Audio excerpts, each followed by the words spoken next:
Thank you very much, Jenny. And can I just ask everyone to put their hands together for her?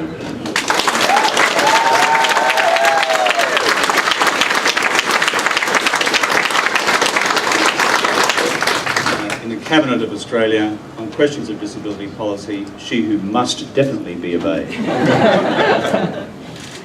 It's wonderful to be here because Australia at its best is a country of hard heads and open hearts.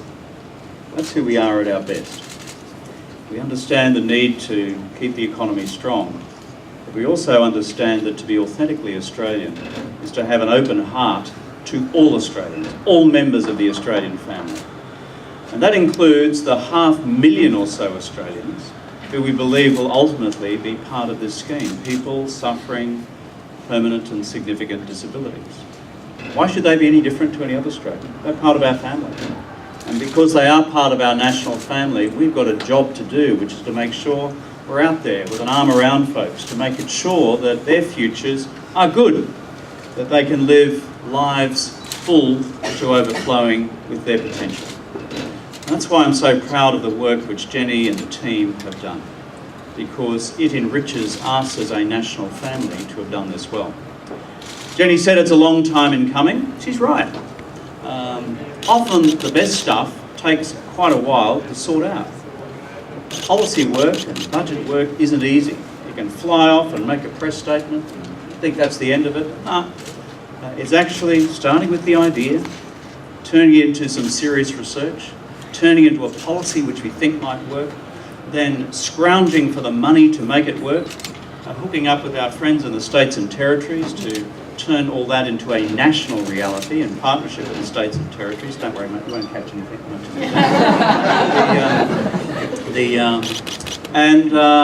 And then, having heard clearly what you in the disabilities community have been saying to us as a government, to turn it into a reality, and today is the launch of that new reality for those with disabilities in Australia.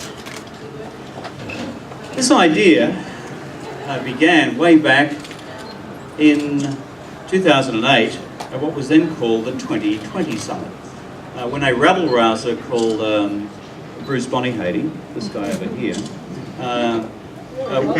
was mad enough to accept my invitation to come to Canberra for a national conversation about ideas which would shape Australia's future.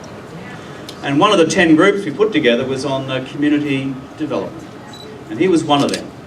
And he came forth with a radical idea that we should have a national disability insurance scheme in this country. And we took the equally radical decision at the end of the 2020 Summit that this was one of the 100 ideas for the nation which should be taken into our public service for proper scrutiny and then decision. Other decisions, for example, like funding the Bionic Eye project in Melbourne. Other decisions like creating the Australian Civilian Corps to help with disasters abroad. You know, we shouldn't deride good ideas at their inception. If we keep our minds open to good ideas, as I said recently, we can cook with gas. We can do real stuff. So you're shaking your head down there, use that expression. We can do really good stuff for the country. So he came up with this idea. He put it forward. The next step was on Jenny's advice and Bill Shorten's advice, was to then refer it to the Productivity Commission.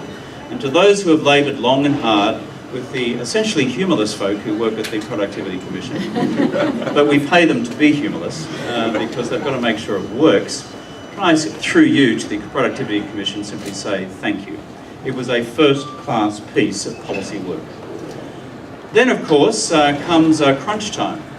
And after Julia became Prime Minister, in, I think it was August of 2010, the Productivity Commission report was embraced by the government. And I would like to publicly acknowledge the extraordinary work and support which Julia put into this project as well. And I think it's appropriate we do so today.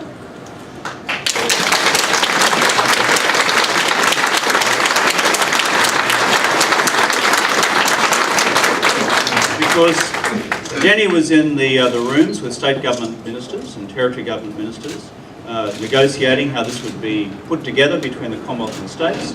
Meantime, Julia was engaging premiers and chief ministers.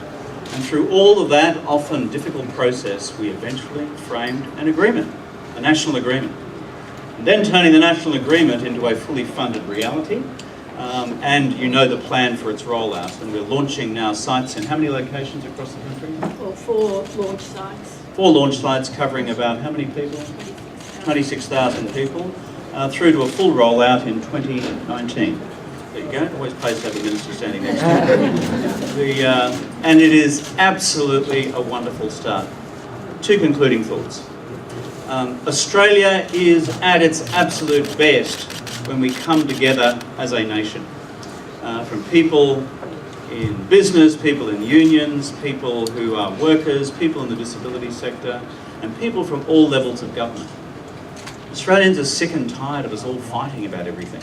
They actually want us to come together and actually make stuff work.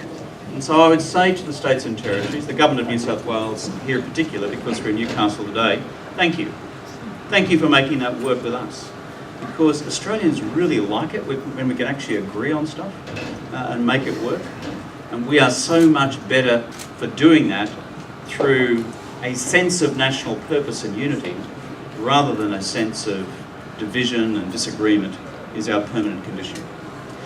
So it is with enormous pleasure, on behalf of the Government of Australia, that today I launch this first site for DisabilityCare Australia, and I wish everyone all the absolute best who are supported by this great service.